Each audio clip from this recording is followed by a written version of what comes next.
So it's a great pleasure to be here today at such a very important forum about such a really seriously interesting region of the world.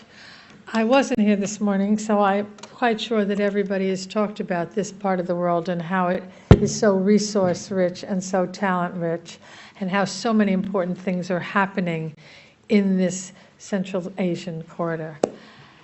We are here to talk a little bit about England and London and how some of the services that are provided here in London can be useful to the places where you're all doing business.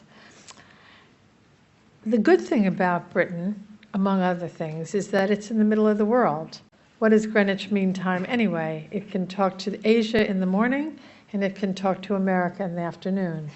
And for the whole day, it can talk to Europe and to Asia, to Europe, to Central Asia.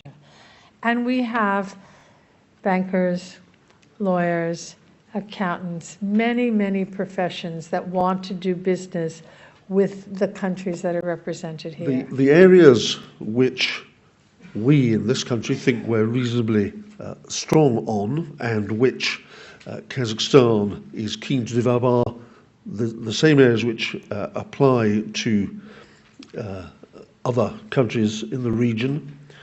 The regulation of financial markets, the regulation of professionals, whether it's bankers, insurers, those involved in capital markets, lawyers, accountants. It's regulation both of markets, how the markets operate, and how market participants behave. It's those two things. It's the operation of markets. We in this country pride ourselves on the openness of our markets. We think that is a key quality. Markets open to participants from everywhere, but those participants from wherever they come have to follow rules of what you might call good behaviour. That requires training of individuals, in any country wishing to develop its financial markets has to have markets which are well regulated, a good and transparent system of regulation, and training and qualifications of the markets themselves. And as Barbara says, I have an interest in China as the chairman of our China desk at DLA Piper.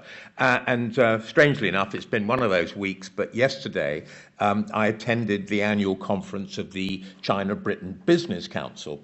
And one of the new initiatives of the Chinese government, and indeed the response to it by the China-Britain Business Council, is what they call the New Silk Road, which links China to Central Asia.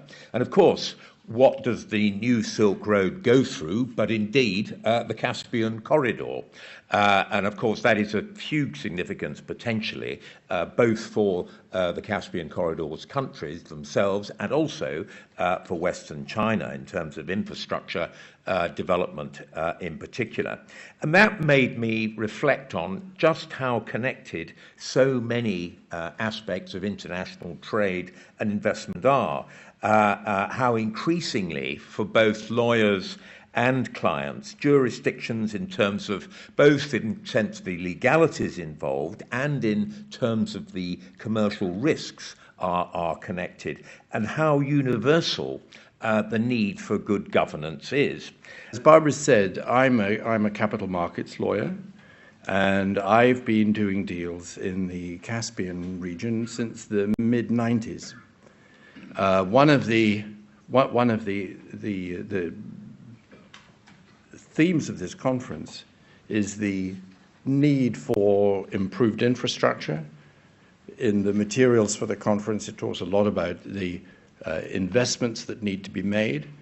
And I would hope that the capital markets would be able to play their own role in that.